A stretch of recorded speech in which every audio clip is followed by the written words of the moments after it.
देखिए, झाबुआ के कलेक्ट्रेट परिसर में इस समय किसान धरने पर बैठे हुए हैं।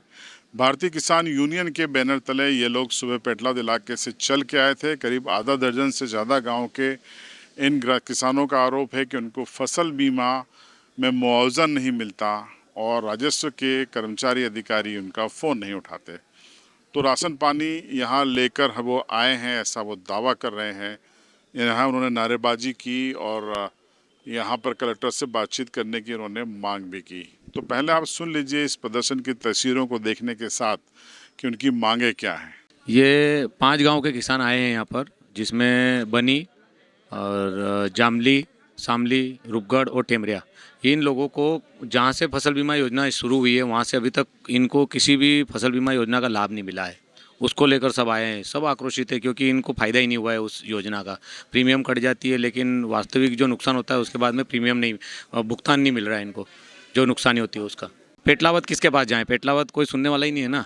मतलब जहाँ से नए हमारे जो एसडीएम हैं वो आए हैं, वहाँ से कोई भी किसान वहाँ पर जाने के लिए इच्छुक नहीं होता है। ये इसी बात को लेकर हम सबको यहाँ आना पड़ा, क्योंकि अगर कलेक्टर साहब सुन ले और कभी बात हो जाए, आगे तक जम जाए तो अच्छी बात है। किसानों को क्या है कि जब से फसल बीमा योजना चालू हुई तो ये जो 11-12 गांव हैं, इनमें आज तक कभी तक फसल बीमा इन लोगों ने देखा ही नहीं। फसल बीमा होता क्या इनको मालूम ही नहीं, ये परिस्थिति है। और अगर ये हमारी मांग नहीं सुनते हैं तो हम स्थायी धरने के हिसाब से, हमारे ट्रैक्टर वगैरह सब तैयार है और भोजन पानी यहाँ यहीं बनाएंगे, हम भी खाएंगे और इनको भी खिलाएंगे, क्योंकि अन्नदाता है हम तो सबको खिलाएंगे हम तो।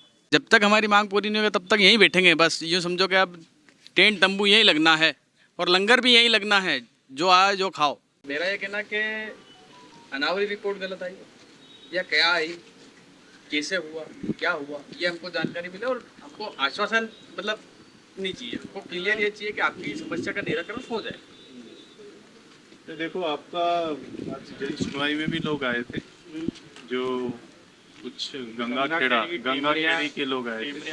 तो मैंने कल से ये रिपोर्ट देखी है और झाबुआ जिले में लगभग पिछले साल की 2 करोड़ रुपए अपनी बीमा की जो आप लोगों ने प्रीमियम भरा था 30,000 किसानों में, उसमें से झाबुआ जिले को 27 करोड़ रुपए मिले। तो कहीं ना कहीं बीमा कंपनी द्वारा अपने जिले के लिए अधिक से अधिक बीमा मिला है, परंतु लगभग 30,000 किसान में से 23,000 किसानों को बीमा मिला। केवल 7,000 किसान ऐसे हैं जो 14 हलकों में। अब इसकी बीमा की जो कैलकुलेशन होता है, जो मैंने देखा, आपकी पिछले 7 साल में 5 साल का जो उपज है हर साल की प्रति हेक्टर, उसको देखा जाता है, उसको थ्रेशोल्ड माना जाता है। यदि उस उपज से आपको ज़्यादा इस बार आया है तो नहीं मिलता है, कम आया तो मिलता है।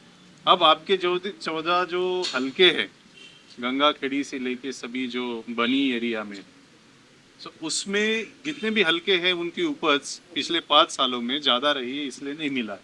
परंतु फिर भी हमने हमारे स्तर पे देखा कि कैसे संभव है कि एक किसान जो बगल में है उसके बगल वाले को मिला, इसको नहीं मिला। तो यदि ये त्रुटि है तो हम लोगों ने एक रिपोर्ट बनाई, इसको शासन को हम, क्योंकि पहले क्या होता था, पटवारी और ग्राम सेवक बनाता था, जो जिसको बोलता है क्रॉप कटिंग, वो अभी नहीं बनाता है। अभी सैटेलाइट से देखा जाता है कि कौन सी फसल कैसी है, तो किसी कर्मचारी के हाथ में नहीं किसी को बीमा देना। तो इसलिए हम लोग जो सैटेलाइट बीमा कंपनी है उनको भेजेंगे, क्योंकि वैसे भी बीमा कंपनी ने हमें जो रिकॉर्ड है उसी अनुसार 2 करोड़ के प्रीमियम में 27 करोड़ दिया है। तो वैसे भी ये जो 14 छूटे हैं, ये क्यों छूटे उसकी कारण के लिए हम भेजेंगे। तो आप इतना दूर से आए हैं, आपकी किसानों की जो मांगे हैं उसके साथ प्रशासन कहीं पे भी, इसलिए मैं इतना आपको बता पा रहा हूँ क्योंकि हमने सभी किसानों का देखा। तो आपने सुना उसकी करीब 2 घंटे तक यहाँ पर इनके धरने के बैठने के बाद कलेक्टर डॉक्टर योगेश भरसट इनके बीच में आए। उन्होंने कहा कि ये नीतिगत मसला है और 2 करोड़ के प्रीमियम पे 27 करोड़ का बीमा मिला है। क्यों छूटे हैं गांव, ये सैटेलाइट व्यवस्था होती है, इसके लिए वो शासन को लिखेंगे। लेकिन किसान उनके आश्वासन पर सहमत नहीं हुए, उनका धरना जारी है। कलेक्टर लौट गए हैं। हालांकि किसानों में के बीच में भी इस मुद्दे पर संवाद जारी है। तो धरना स्थल पे हमने आपको ये सीधे लाइव रिपोर्ट बताई। आपकी राय कमेंट में ज़रूर बताएं और देखते रहिए CB लाइव।